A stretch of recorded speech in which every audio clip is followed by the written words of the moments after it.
Hello and welcome once again to Red Gaming Tech, another gaming news video with myself, Amata. Today is the 10th of May and I have some news for you concerning Destiny, which is of course Bungie's next upcoming game, which will be released on the PS3 and PS4 sometime next year, although we do not have a release date as of yet. There's been quite a few details added to the official Destiny website, which gives a ton of details on the game's story, enemies and factions. The information adds a lot of colour to its ambitious universe and does offer quite a lot of insight into the Frontier, the Traveller, the Guardians and the Fallen, as well as their place within the universe. So I'm just going to go through each piece of information here and just give my opinion on anything that's revealed within. I mean, Destiny is of course looking very, very cool indeed, so let's jump straight in. So, welcome to the Frontier. Our civilization once spanned the solar system. Its ruins are still out there, buried in the dunes of Mars, hidden in the jungles of Venus, lost in a wild and abandoned Earth.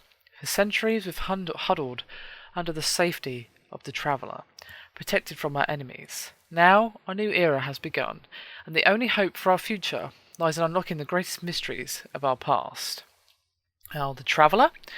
Everything changed with the arrival of the Traveller.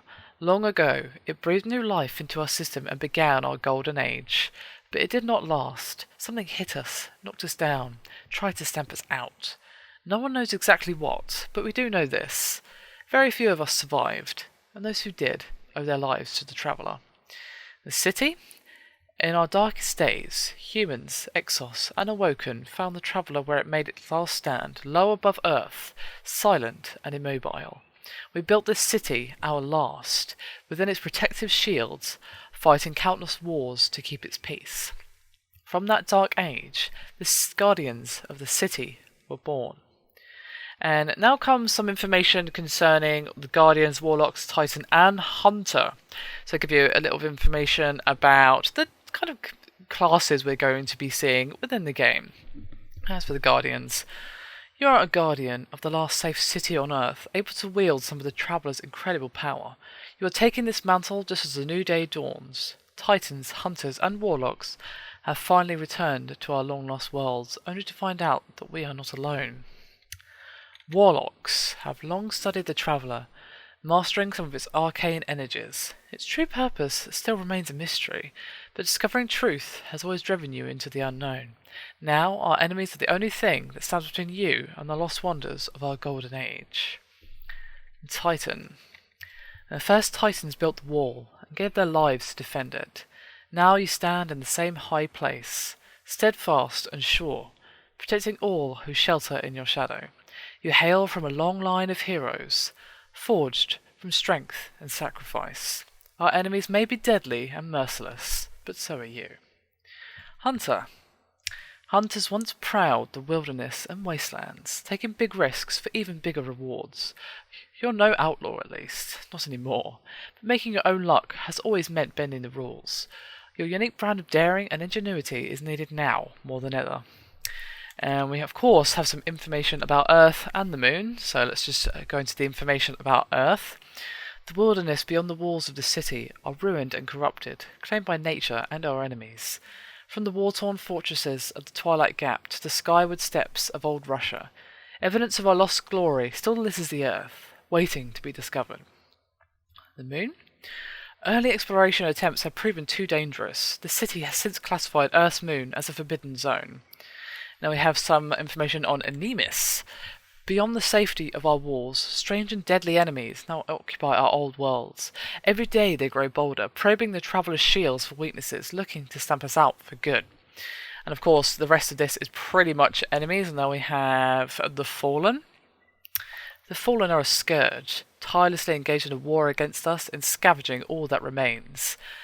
They can say their houses have claimed every planet and moon we ever touched. If you see one in the wild, know there are many more nearby, and don't hesitate to send their whole souls screaming into the black. The Fallen Dreg. These relentless thieves seem driven by desperation and rage. They are crafty, but they usually give up their cover with their clattering and hissing. Most seem outfitted with some kind of shock dagger and pistol, and as far as we can gather, they seem to only have 2 arms, while other Fallen have 4. The Fallen Vandal. The truths about the Fallen chain of command are still making themselves known, but Vandals appear to hold a higher ranking than the Dregs, and deadlier weapons as well. They often have long-range capability, but lucky for us, their weapons take time to charge. And the Fallen Captain. Fallen run in packs, led by an individual captain. There is no denying a captain's might. They are fiercest of the Fallen. There is this sense of tattered nobility to them. You can see it in the way they carry themselves. They think that they're better than us. They believe that Earth belongs to them. And Cable. It's been years since they first made their presence known at the Twilight Gap. While earlier reports have had them centered on or around Mars, the true might of the Cable is still wrapped in speculation, awaiting more reports from the Vanguard. So yes, that's pretty much all of the information I have here for you guys, and there's quite a lot of it there, I have to say. I'm quite impressed. It seems like they're really going all out for this game in terms of the lore and, well, the enemies and basically the entire universe that they're trying to create, which is pretty damn awesome. A fully fleshed out world, interesting lore, interesting enemies, and just an interesting backstory, even if it's not the direct story which is influencing your character, if it's like, say, the history of the world and how it's actually affecting now, how your path is intertwined with the paths of so many before you, blah blah blah. I find that really, really cool in games, and I love it when it's executed well. Obviously, if you think about the most epic games in recent years, they've all had this kind of element to them. Even if it's a small world, if it's a well fleshed out, well realised world, it does not matter. If the characters are interesting, if you care about what they have to say, and if you care about why these people are here and why these enemies are attacking you, then the game has succeeded, at least in my opinion. And I'm quite curious to see how this turns out. I'll definitely be checking this one out, especially if it ends up coming out on PC, which fingers crossed it does, but obviously it's only confirmed for PS4 and PS3 at this time, although it has been confirmed for future console platforms, but that doesn't really mean much. So yes, of course it will be coming out on the Xbox 360, but there's not any word yet of a PC release, but fingers crossed that it will be coming out for that platform. But even if it only comes out for the PS4, I would definitely check it out, because just reading that information there just really got my curiosity going, and I'm sure many of you long-standing Bungie fans feel the same way.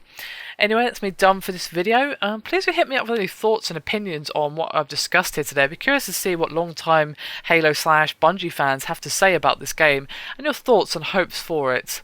Anyway, that's me done. As I said, thank you very much for watching. I'll see you next time. Bye for now.